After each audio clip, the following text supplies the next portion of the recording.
في القلب مشاعر أخفيها قد أشرقت الشمس عليها عن خطط لم أعبأ فيها ستكون بأيامي فرقا فحياتي قبل الحلقات.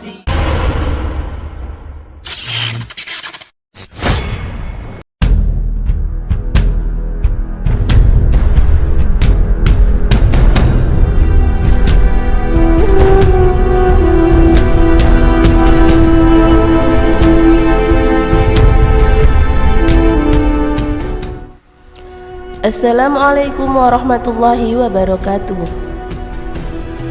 Kisah Abu Bakar menjadi khalifah pertama dipenuhi teladan yang bisa menjadi inspirasi umat. Abu Bakar As-Siddiq sempat tidak menerima gaji saat di masa awal menjabat sebagai pemimpin.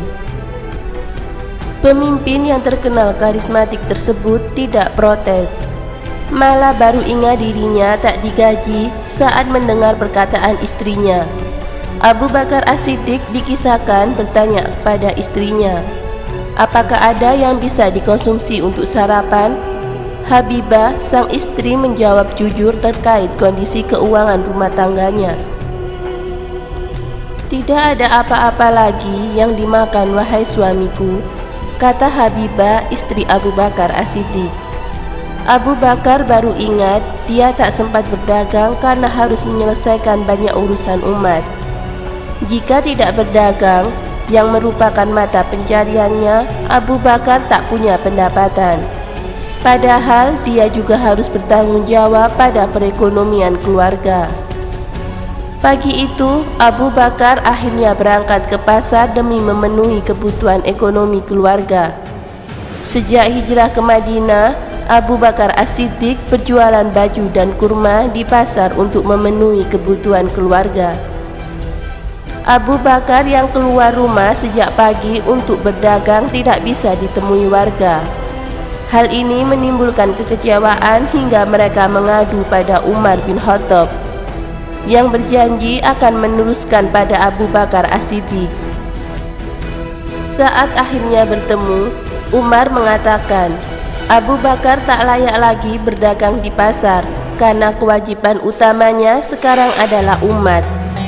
Aku memiliki keluarga, oleh sebab itu aku perlu berdagang untuk mencari nafkah bagi keluargaku, ujar Abu Bakar. Menanggapi kondisi itu, Umar mengajak khalifah yang sebelumnya saudagar kaya tersebut bertemu dengan penjaga Baitul Mal, Abu Ubaidah Al-Jarrah. Penjaga Baitul Mal saat itu bertanggung jawab pada pemendaraan Islam. Saat itu, Abu Ubaidah ingin memberikan sepasang baju untuk musim dingin dan musim panas, yang bisa diganti jika sudah usang. Namun, Umar mengusulkan uang supaya Abu Bakar tak lagi berdagang untuk memperoleh pendapatan. Sebagai khalifah, engkau memang berhak mendapatkan gaji dari Baitul Mal, kata Umar.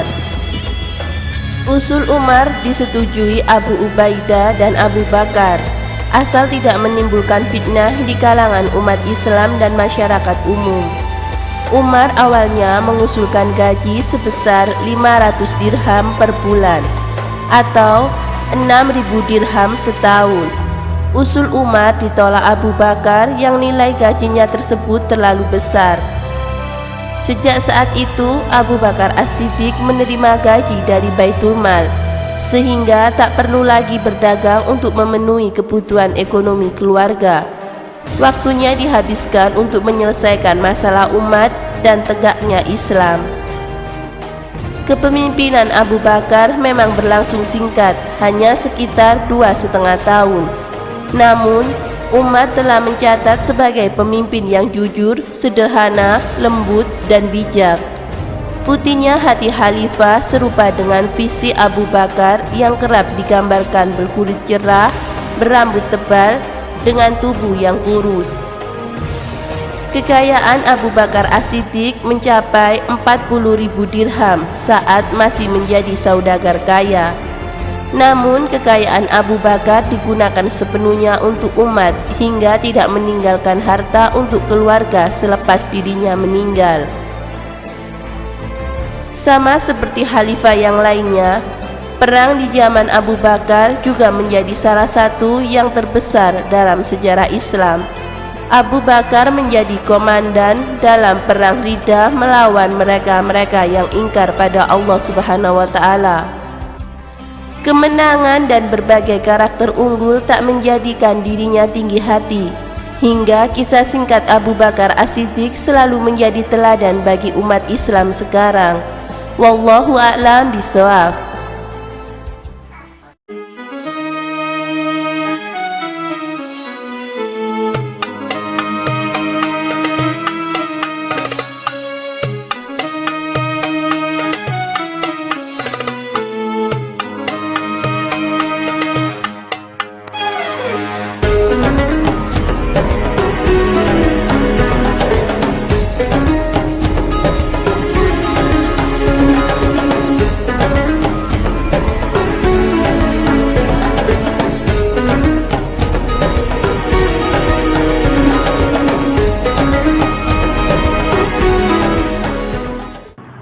Assalamualaikum warahmatullahi wabarakatuh. Abu Bakar As-Siddiq adalah salah satu orang laki-laki yang pertama masuk agama Islam. Oleh sebab itu Abu Bakar As-Siddiq dijuluki sebagai As-Sabiqul Awwalun, yang artinya adalah orang pertama atau golongan pertama yang masuk agama Islam. Ketika Rasulullah SAW wafat, maka kekhalifahan itu digantikan oleh Abu Bakar As-Siddiq. Selama menjabat, Abu Bakar As-Siddiq begitu sederhana, bahkan Abu Bakar As-Siddiq rela tidak digaji ketika di awal-awal dia menjabat. Lalu bagaimana untuk memenuhi kebutuhan kehidupan sehari-hari untuk keluarganya? Abu Bakar As-Siddiq rela berjualan di pasar Madinah untuk memenuhi kebutuhan keluarganya. Bahkan karena kesederhanaan Abu Bakar As-Siddiq itu, Abu Bakar As-Siddiq juga menjadi salah satu khalifah yang begitu disegani oleh para sahabat. Dan ketika Abu Bakar As-Siddiq wafat, maka Abu Bakar As-Siddiq berwasiat kepada khalifah berikutnya agar fasilitas yang selama ini dia dapatkan atau peralatan-peralatan apapun yang dia dapatkan agar diberikan kepada khalifah berikutnya, seperti perabotan rumah tangga, unta dan kuda itu diberikan kepada khalifah berikutnya. Bahkan khalifah meninggal pun tidak meninggalkan warisan apapun untuk keluarganya. Begitu dermawan dan begitu amanah Abu Bakar As-Siddiq dalam mengemban jabatan sebagai khalifah kedua setelah Rasulullah SAW. Sekian yang dapat saya sampaikan, semoga bermanfaat. Wallahu a'lam bishawab. Wassalamualaikum warahmatullahi wabarakatuh.